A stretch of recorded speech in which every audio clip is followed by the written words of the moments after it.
السلام عليكم ورحمة الله وبركاته. حبايب قلبي عاملين ايه؟ يا رب كلكم تكونوا بخير. وحشتوني كتير كتير من اخر فيديو عملته. بس ان شاء الله الفيديو دوت مش هيبقى اخر فيديو، هيبقى فيه سلسلة منه اذا عجبكم وكتبتولي في التعليقات عجبنا الفيديو ده وعايزين منه كتير. تعالوا اول حاجة نصلي على سيدنا محمد. اللهم صل وسلم وبارك على سيدنا محمد وعلى اله وصحبه اجمعين. الفيديو ده عايزة اقول لكم انه فكرته عندي بقاله يمكن اكتر من سنة ونص، يمكن داخلين على السنتين ان انا انفذه ابدا. بس انا قلت دلوقتي ان شاء الله هبدأ بقى وهنفذه معاكم بجد. لو عجبكم قولولي في التعليقات، ولو عايزين تسألوا على حاجة معينة اسألوني في التعليقات وانا ارد عليكم. ولو فاضية بإذن الله هعمل لكم بيها فيديوهات تانية واقول لكم تجيبوها ولا لا. تعالوا نقول بقى مع بعض ايه هو فكرة الفيديو.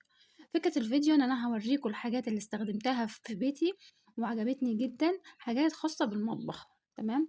ايه جبته كان كويس، ايه جبته ما كانش كويس وما انصحش حد يشتريه لاي عروسة لاي ست بيت. هو يمكن يعجب اكتر العروسة اللي لسه داخلة الدنيا معاها ابيض يا ورد مش عارفة حاجة. اول حاجة هنبدأ بيها مع بعض عشان ما اطولش عليكم اكتر من كده. الاسباتيولا الشكل ده يا جماعة هو اللي انت تشتريه عروسة في بيتك. انا بصوا مش بستغنى عنها في بيتي نهائي. فعموما الاسباتيولا اللي شكل واحد كده دي انت تشتريها، لكن اللي هي بتبقى خشب مثلا وعليها حاجة تركبيها كده برضو سيليكون، لا ما تجيبهاش، وحشة جدا جدا جدا. زي ايه؟ زي الفرشة دي كده، بصوا بتطلع كده بيتبقى هنا مع رواسب وحاجات كده. مثلا لو مثلا طبعا هي بتستخدميها للزيت والحاجات دي، للصاج، للصينيه بتاعه الكيكه، الكلام ده كله مش حلوه خالص. انا ما بقتش استخدمها، فحتى تلاقوها مركونه وملزقه. قلت اذ ربما استخدمها في اعمال يدويه او حاجه للبيت، لكن ما بستخدمهاش في الاكل والكده يعني.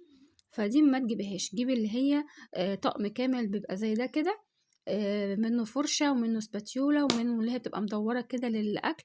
بتنفع جدا مع الطقومة الستانلس، مع الحلل الجرانيت، مع الحلل الTFL، ما بتجرحش وحلوة جدا. حتى لو بتعملي كيكة في بولة برضو كويسة جدا. دول الاتنين قلتلكوا عليهم انهي الأحسن تجيبي دي وما تجيبيش دي صراحة يعني. الحاجة التانية ايه هي؟ المقشرة دي يا جماعة تحفة تحفة تحفة تحفة. لو قعدت اقولكوا تحفة من هنا لسنين كتير قدام مش هوفيها حقها.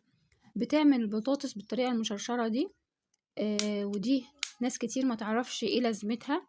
بصوا السنون دي خارجة كده شوية، ديت لقشر السمك من بره. بتقعدي تعملي كده بيطلع معاكي في ثانية، سواء بقى السمك العادي. لو عندك فسيخ وعايزة تنضفيه بسهولة، تحطي الفسيخة جوه كيس وجواها تشك تشك تشك. بصي ولا تنطري بقى حواليكي، ولا تبوظي الرخامة، ولا تبوظي هدومك، ولا الكلام ده.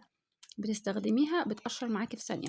وطبعا دي برضو للبطاطس، للبدنجان. لو انت مش عايزه تعملي ايه شكل مشرشر بدوت، بتعملي بده بجد يعني بتنجز معايا وما بتاخدش قشره كبيره. مثلا سواء في البدنجان، في البطاطس، في البطاطا، في اي حاجه ما بتاخدش قشره كبيره من الاكل اللي هتعمليه، يعني من جزر، خيار، لا تبقى حاجه بسيطه. وكمان ممكن تعملي لها شكل في الكوسه بديت، بدل ما تجيبي اللي هي المقورة او كده، تروحي عاملة بدي بتبقى برضو تحفة جدا جدا. ودي ابقى افتكر لكم كانت بتاعت ايه، لان انا كنت شفتها في فيديو. ان الاتنين دول ليهم وظيفة برضو، انا حاليا مش فاكراهم، بس اللي فاكر يكتب لي في التعليقات عشان الكل يستفيد. دي تاني حاجة معانا. بصوا يا جماعة الطقم ده حلو جدا جدا جدا. في واحدة تالتة معاهم بتبقى مدورة كده، بس بنتي شغالة بيها في المطبخ. حلوة جدا جدا جدا، وطبعا ما فيش ست بتستغنى عنها. حلوة معاكي في الطاسات الألمونيا والحلل الألمونيا. تجيبي حاجات من أعماق كده. لو مثلا عاملة رز وعايزة تقلبيه بعد ما خلاص استوى، دي بتبقى أحسن حاجة، بتجيبلك من القاع وتحفة جدا. طبعا ما نقدرش نستغنى عنها. ده يا جماعة مين شاطر يقولي ده ايه؟ هقولك ده اللي بيفتح الازايز من اول حجم الغطا اللي قد كده لحجم مثلا اي جيركن كبير بالحجم ده. طبعا احيانا كتير بيبقى الحاجه مقفوله باحكام جدا وما بنعرفش نفتحها، فانا اضطريت اشتري دوت عشان احطه كده على الغطا واروح متكيه عليه بمنتهى البساطه. بيروح ايه فكك لي الحاجه اللي انا عايزه ايه افتحها. فبجد ده حلو جدا. انا اول ما استخدمته ما عجبنيش صراحه. بصوا اتقطع كده، وانا كان استخدامي ليه كان تقريبا غلط ولا ايه، لكن بعد كده يمكن كان الجيركن فعلا كان جامد جدا جدا جدا لدرجه مفيش حد عارف يفتحه. لكن بعد كده مع الحاجات اللي هي بقى بتبقى برضو مقفولة جامد بس تقدري تفتحيها، فكان حلو جدا جدا جدا. فأنصح برضو أي بنوتة أو أي ست بيت عايزة تشتريه، اشتريه على ضمانتي.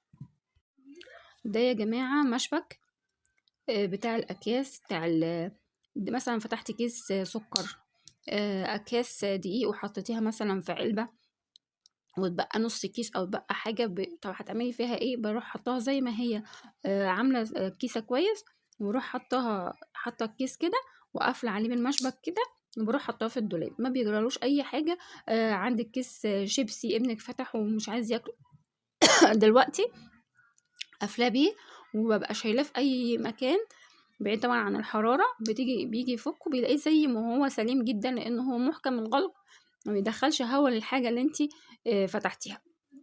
فلو لقيتيه وعوزتي تجيبيه، لا هاتيه ممتاز. بيبقى في منه بيتباع منه بالخمسة بالستة مش فاكرة. كنت جايبة منه يعني مجموعة، كانت ألوان جميلة جدا. أنا بقى واحدة من عشاق المطبخ، أحب أي حاجة تنزل جديد أنزل أجيبها. تمام، فلقيت ديت قدامي دباسة كده، المفروض إن هي محطوط لها حجر هنا. حاولت كتير، يعني المفروض إنها بتجيب مثلا أي كيسة، مثلا اللي هي الخضروات اللي احنا بنخزنها في الفريزر.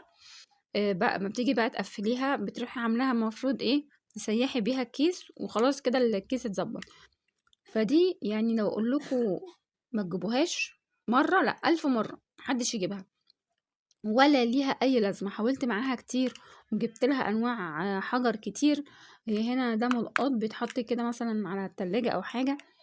فانا استخدمتها كمنظر، يعني حطيتها في ايه، في التلاجة كده، ملقاط يعني في المغناطيس ده قصدي، في التلاجة. فكان شكلها حلو. لكن تستخدميها فاشلة فشل ذريع، محدش يجيبها. دي يا جماعة حلوة جدا جدا جدا في تقطيع المخللات، جزر خيار بقى أي حاجة انت عايزة تعمليها لفت، الكلام ده بيعمل شكل زي اللي بنجيبه من بره من المطاعم. بس أنا بستخدمها كمان للبطاطس، لو حابة بقى مثلا أعمل شكل كده للبنات يعني وكده ولجوزي، وابقى رايقة، بروح بقى عاملة بيه جزر كده اروح حاطه لهم كده. فهي حلوة جدا جدا جدا. بصوا حبايبي، الفوط الميكروفايبر دي حلوة جدا جدا جدا، وهي اول ما نزلت كانت غالية، بعد كده دلوقتي بقت منتشرة جدا في كل حتة. انا كنت جايبة منهم الخمسة دول 4، مستخدمة واحدة. كانوا عاملين 10 جنيه، كانت الفوطة عاملة 2 جنيه. حلوة قوي قوي قوي. فبجد بنصح اي عروسة لو لقيتيها هاتي منها 5، هاتي 6، هاتي 12، وشيليهم عندك في البيت، بجد مريحين جدا وهيريحوكي. بس طبعا مش تستخدميهم كلهم مرة واحدة، ما تستخدمهمش كلهم مرة واحدة، بعتذر عن الصوت اللي كان شغال. يعني واحدة واحدة كده بقى، فاهمة ازاي؟ هيعيشوا معاكي تنظيف الرخامة، تنظيف البوتاجاز، تنظيف السيراميك، تنظيف كل حاجة، ويدوبك شاطفة كده وتلاقيها ترجع تاني زي الفل معاكي. وانت الحلو ده حلو قوي قوي قوي قوي قوي في التنظيف. لو لقيتيه هاتيه، انا طبعا مش بدخل ايدي فيه ولا حاجة، يعني مش هعرف ادخل ايدي فيه، بس بستخدمه كده بمسح بيه. بصوا ديت الحاجات الشراشيب دي بتنضف حلو قوي الترابيزات وبتلمعها جدا جدا. فده بجد لو لقيتيه هاتي منه 1 2 3، مش هيخسر معاكي في البيت. تمام كده. بس دي اخر حاجة معايا النهاردة، اتمنى الفيديو يكون عجبكم، اتمنى تكونوا استفدتوا منه. لو في حاجات انتوا عايزين تشتروها اكتبولي في التعليقات، ومش عارفين تجيبوها ولا لا، ممكن ارد عليكم في التعليقات. ولو لقيت الاسئلة كتير ممكن اعملكم بيها فيديو. وان شاء الله في حاجات كتير عندي لسه في ادوات المطبخ، اذا عايزين اكمل سلسله فيديوهات للموضوع ده قولولي، وانا اعمله لكم وانزله لكم، وتقولولي ايه رايكم فيها. واتمنى تكون فكرتي عجبتكم. انا طبعا ما بحبش اعمل اي حاجه او اظهر اي فيديو خلاص، بحب يكون فيه افاده من الفيديو اللي انا بنزله. بس واسيبكم بقى في رعايه الله، وما تنسونيش بالله عليكم في اللايك والشير والاشتراك في القناه وكلام كده حلو من قلبكم. وكل سنه وانتم طيبين، بمناسبه ان احنا خلاص دخلنا شهر شعبان. ان شاء الله بكره اول يوم شعبان، كل سنه وانتم طيبين، اللهم بلغنا رمضان يا رب العالمين، لا فاقدين ولا مفقودين. وكل سنه وانتم طيبين، والسلام عليكم ورحمه الله وبركاته. كنتم مع ام الامارات.